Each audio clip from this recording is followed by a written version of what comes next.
Your thoughts are seeds planted in the eternal garden of creation. Most people believe that manifesting is about repeating positive affirmations until something magical happens.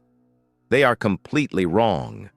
True manifestation does not begin with what you think, but with what you stop thinking. And this revelation is hidden in one of the most misinterpreted passages in the Bible.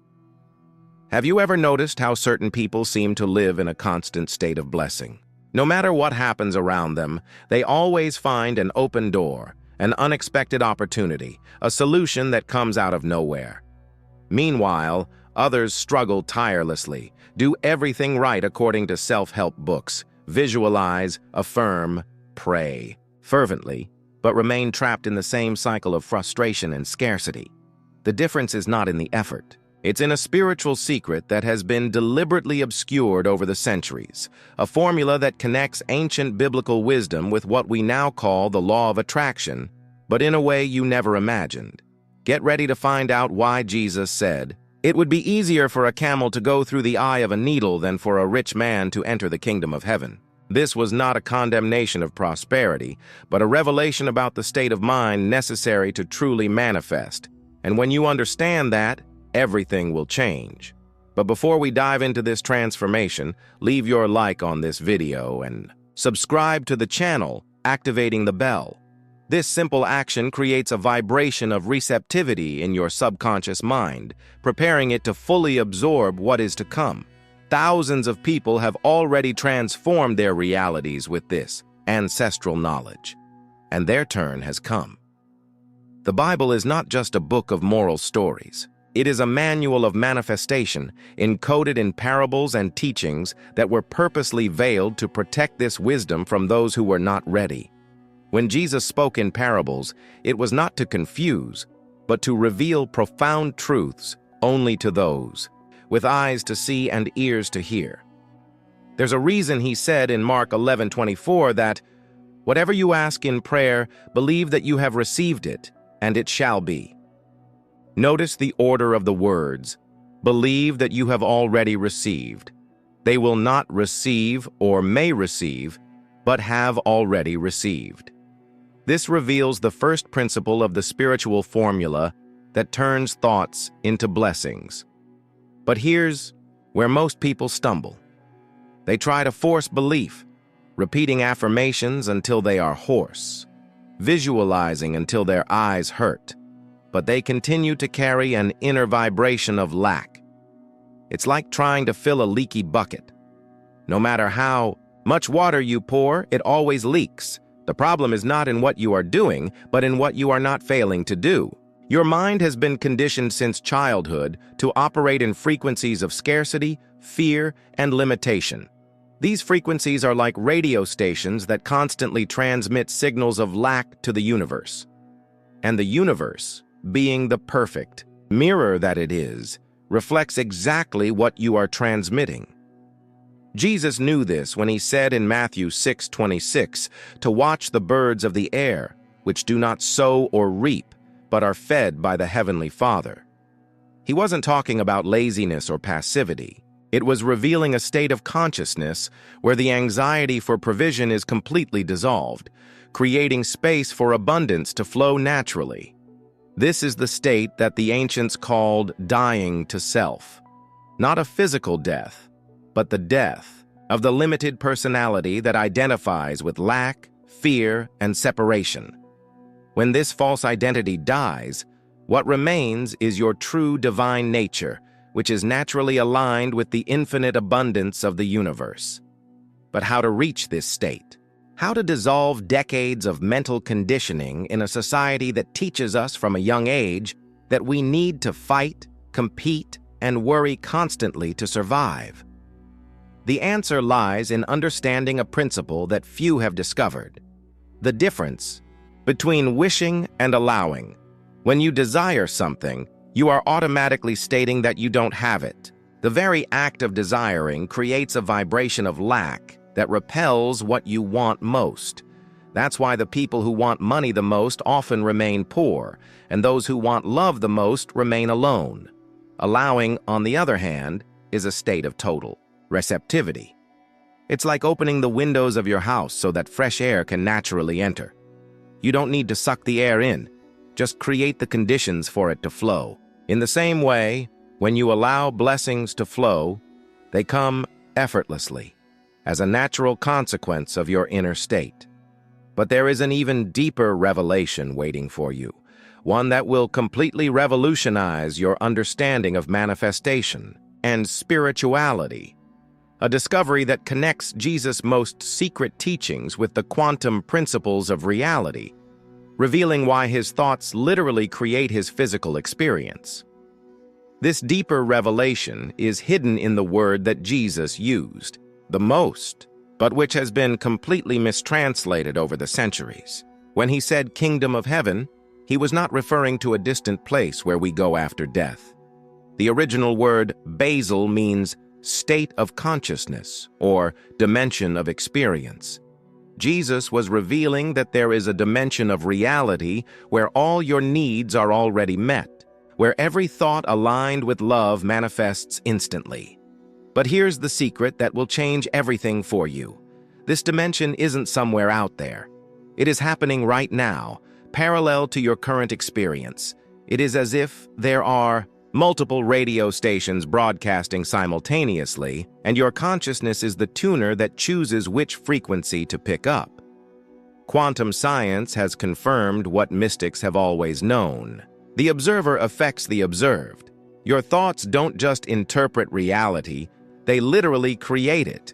When you change your mental frequency, you are not only changing your perspective on the world, you are changing the very world that you experience. This explains why two people can live in the same city, work in the same company, have similar resources, but experience completely different realities. One lives in constant abundance, opportunities arise naturally, relationships flow easily. The other fights against endless obstacles, faces recurring financial problems, complicated relationships. They are literally living in different dimensions of the same reality. Jesus demonstrated this repeatedly. When he multiplied the loaves and fishes, he did not create matter out of nothing. He tuned into a frequency of consciousness where abundance already existed and brought it into the physical dimension. When he healed the sick, he did not violate natural laws. He accessed a dimension where perfection was already real and manifested it on the material plane. The same principle applies to your life now. There is a version of you that already lives in the abundance you desire. There is a dimension where your relationships are harmonious, where your health is perfect, where your prosperity is natural. You don't have to create this reality, it already exists. You just need to tune to the right frequency to access it. But how to make this attunement? How to change from a frequency of scarcity to a frequency of abundance? The answer lies in what Jesus called being born again. Not a physical rebirth, but a complete transformation of identity.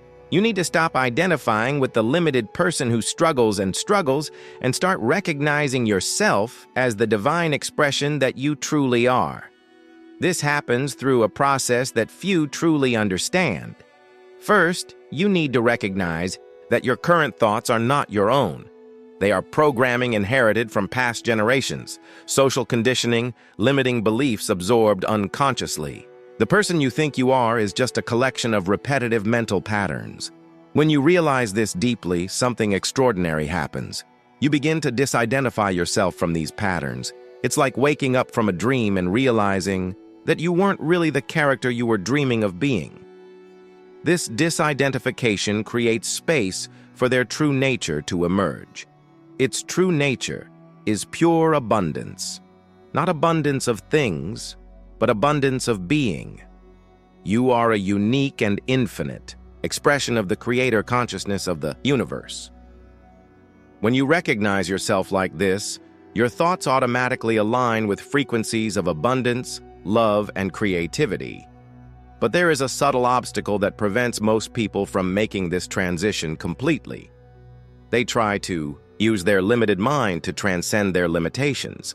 It's like trying to lift yourself up by pulling your own hair. The mind that created the problem cannot be the same as the one that solves it. The solution lies in what mystics call surrender. Not a passive or defeatist surrender, but an active surrender to the infinite wisdom that works through you. When you stop trying to control how your blessings will come and simply align yourself with the frequency of gratitude and trust, miracles begin to happen naturally. Your thoughts are seeds planted in the eternal garden of creation. This phrase carries a profound truth that needs to be understood in multiple layers. Your thoughts are not just passing ideas. They are real creative forces that shape the quantum substance of reality. Every thought you think about is like a seed planted in the infinite field of universal consciousness. But just as a seed needs the right conditions to germinate, your thoughts need the right emotional frequency to manifest. A thought of abundance, planted in soil of fear and anxiety, cannot flourish. A thought of love, planted in the ground of resentment, remains dormant. The key is to prepare the emotional soil before you plant the mental seeds. This means cultivating internal states of peace, gratitude, trust, and love, regardless of external circumstances. When you master this art, you become a gardener aware of your own reality. There is a specific practice that tremendously accelerates this process. It's not traditional meditation. It's not ordinary visualization. It's not repetitive affirmation. It's something that combines elements of all these practices, but in a completely new and powerful way. A technique that simultaneously aligns your thoughts, emotions, and life energy with the higher frequencies of creation. This practice has been developed through years of study of the original sacred texts, combined with discoveries from modern neuroscience and principles of quantum physics. It is a unique synthesis between ancestral wisdom and contemporary knowledge, creating an extraordinarily effective tool for transformation. Thousands of people around the world have already experienced amazing results with this approach. We're not talking about gradual changes over years, but tangible transformations that begin to manifest in a matter of days or weeks. Relationships that heal seemingly out of nowhere, financial opportunities that arise in unexpected ways, creative solutions to old problems that appear as sudden insights. If you feel that the time has come to experience this level of transformation in your own life, if you are tired of techniques that promise a lot and deliver little, if you want to finally access the real power that exists within you, then what I have prepared especially for you may be exactly what you were looking for. In the first pinned comment, you will find access to exclusive material that thoroughly details this revolutionary approach. It is a gift I want to offer to anyone who is truly ready to take the next step in their journey of conscious manifestation.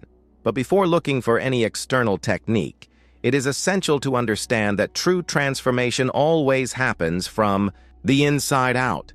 You already have everything you need to manifest any reality you desire. The creative power of the universe is not separate from you, it is you. You are not trying to attract abundance from outside. You are allowing the abundance that is already your nature to express itself freely. This understanding changes everything. Instead of begging the universe for favors, you acknowledge that you are a conscious co-creator of reality. Instead of waiting for something external to change so that you can be happy, you choose happiness as your natural state and allow external reality to rearrange itself to reflect that internal choice. Jesus knew this when he said that the kingdom of heaven is within you. He wasn't speaking metaphorically. It was literally revealing where to find the power to transform any circumstance, manifest any blessing, create any reality that is aligned with love and wisdom. But there is one final revelation that needs to be shared.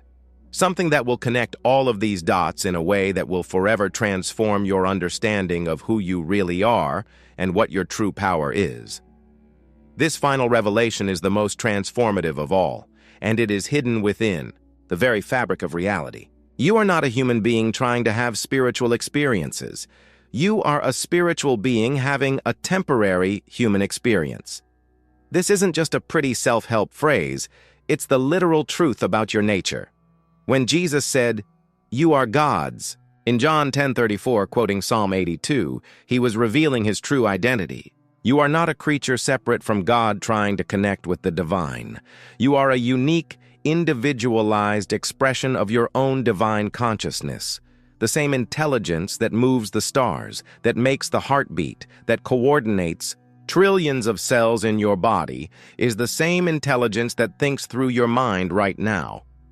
This means that when you have a thought aligned with love, wisdom, and abundance, it is not you having that thought. It is the universal consciousness itself thinking through you.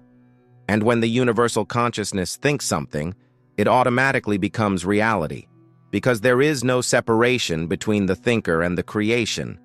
The problem is that most people live identified with a limited personality, with fears, worries, inherited beliefs. They use infinite creative power to manifest limitations because that is what they believe to be true about themselves. It's like having an infinitely valuable diamond but using it as a paperweight because you don't recognize its true value. Your thoughts are seeds planted in the eternal garden of creation. When you deeply understand this truth, everything changes. You realize that every thought is sacred, every emotion is a prayer, every choice is an act of conscious creation. You are no longer trying to manifest things to a limited person. You are allowing infinite abundance to express itself through the unique form that you represent. This is the spiritual formula that transforms thoughts into blessings. It's not a technique you apply from the outside in. It's a recognition of what you already are. When you remember your true nature, your thoughts naturally align with frequencies of positive creation. You don't have to force anything, just allow your divine essence to express itself freely. The Bible is full of promises about this reality. All things are possible to him that believeth. Ask, and you will receive. Before they even cry out, I will answer. These are not conditional promises dependent on your goodness or worthiness. They are descriptions of how reality works when you operate from your true identity. But remember, knowledge without application is just intellectual entertainment. Real transformation happens when you begin to live that truth, moment by moment, thought by thought, choice by choice. Each time you choose a thought of love instead of fear, you are exercising your divine creative power. Each time you choose gratitude over complaint, you are tuning into the frequency of abundance. The universe isn't testing you to see if you deserve its blessings. It is constantly offering endless possibilities, waiting for you to align with the frequencies that allow those possibilities to manifest. You are the one who determines which reality you experience through the quality of your habitual thoughts and emotions. So the next time you have a thought, remember, this is divine consciousness thinking through you. Treat this thought with the respect and responsibility it deserves. Choose thoughts that honor your true, abundant, loving, and creative nature. If this message resonated deeply in your heart, if you feel like you finally found the key you've been looking for, write in the comments, your thoughts are seeds planted in the eternal garden of creation. This simple action is not just a comment, it is a statement of intent that activates your vibration of conscious manifestation. And if this video has brought a new perspective to your life, leave your like and subscribe to the channel. Share this wisdom with people who are also ready to awaken to their true power. Together, we are creating a new reality based on awareness of our true divine nature. Always remember, you're not trying to become something you're not. You are simply remembering what you have always been. And when you fully remember, all of creation conspires in your favor because you finally recognize that you are not separate from it. You are her, expressing yourself in a unique and magnificent way through the experience we call your life.